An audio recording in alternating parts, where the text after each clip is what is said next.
ధనార్జనే ధ్యేయంగా స్వార్థ రాజకీయాలను ప్రేరేపిస్తున్న వైసీపీ ప్రభుత్వాన్ని గద్దెదించి మన అభివృద్ధికి మనమే బాటలు వేసుకుందామని బద్వేల్ టీడీపీ యువ నాయకుడు రితేష్ కుమార్ రెడ్డి, బద్వేల్ ఉమ్మడి కూటమి అభ్యర్థి బొజ్జ రోషనాలు పేర్కొన్నారు. ఆదివారం వారు బద్వేల్ మున్సిపాలిటీ పరిధిలోని 17వ వార్డు శ్రీకృష్ణదేవరాయ నగర్లో టీడీపీ, బీజేపీ, జనసేన నాయకులతో కలిసి ఎన్నికల ప్రచారాన్ని నిర్వహించారు. జగన్మోహన్ రెడ్డి గారు ప్రతి ఎలక్షన్ కి ముందు ఒక కొత్త స్టంట్ చేస్తారు. మరి అదే విధంగా ఆనాడు బాబాయిని అడ్డం పెట్టుకొని అధికారంలోకి వచ్చారు. 2014లో తండ్రి లేని బిడ్డనంటూ వచ్చారు. మరి ఇప్పుడు 24కి మీరే గులకరాళ్లతో కొట్టించుకొని మరి ఈరోజు నా మీద దాడి జరుగుతుంది అంటూ ముందుకు వస్తున్నారు. కానీ మీరు ఇలాంటివి ఎన్ని స్టంట్లు వేసినా ఇప్పుడు ప్రజలు నమ్మే పరిస్థితుల్లో లేరు.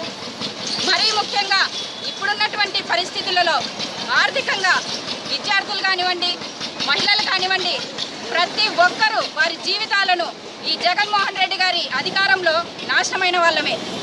కాబట్టి ప్రజలందరూ కూడా ఆలోచించారు, ప్రజలందరూ కూడా ముందుకు వస్తున్నారు. ఈ 2024 ఎలక్షన్స్లో ఖచ్చితంగా వైసీపీకి గుణపాఠం నేర్పించే తీరుతాము. అలాగే బద్వేల్ నియోజకవర్గం తరపు నుంచి బీజేపీని గెలిపించుకొని మేము చంద్రబాబు నాయుడు గారికి, నరేంద్ర మోడీ గారికి ఒక మంచి బహుమానము బద్వేల్ తరపు నుంచి ఇవ్వబోతున్నాం. ప్రజల్లోకి వెళ్తున్నాం. ఈరోజు జగన్మోహన్ రెడ్డి గారి ప్రభుత్వం చేసే మోసాలంతా ప్రజలు చూస్తున్నారు, ప్రజలు అనుభవించారు.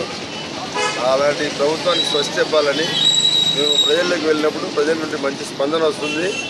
ఖచ్చితంగా మేము గెలుస్తున్నాం. గెలిచిన తర్వాత ఈ గవర్నమెంట్కు చెప్పాల్సిన బుద్ధి చెప్తాము. తర్వాత ప్రజలకు జరిగిన అన్యాయాలన్నింటినీ, భూ కబ్జాలను అన్నీ, వారికి కావాల్సిన ఇబ్బందులన్నీ తీర్చేందుకు మేము రెడీగా ఉన్నాము. కాబట్టి మా గవర్నమెంట్ ఇక్కడ మద్యపాన నిషేధం అన్నారు. మద్యపానం ఏర్లై పారుతుంది, ఎక్కడ మద్యపాన నిషేధం లేదు.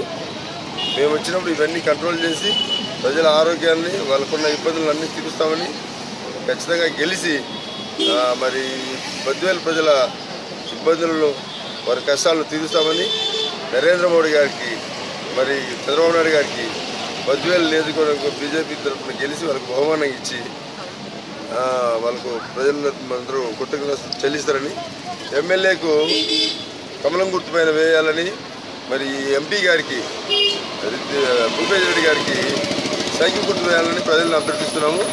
వాళ్ళ నుంచి కూడా మంచి స్పందన వస్తుంది.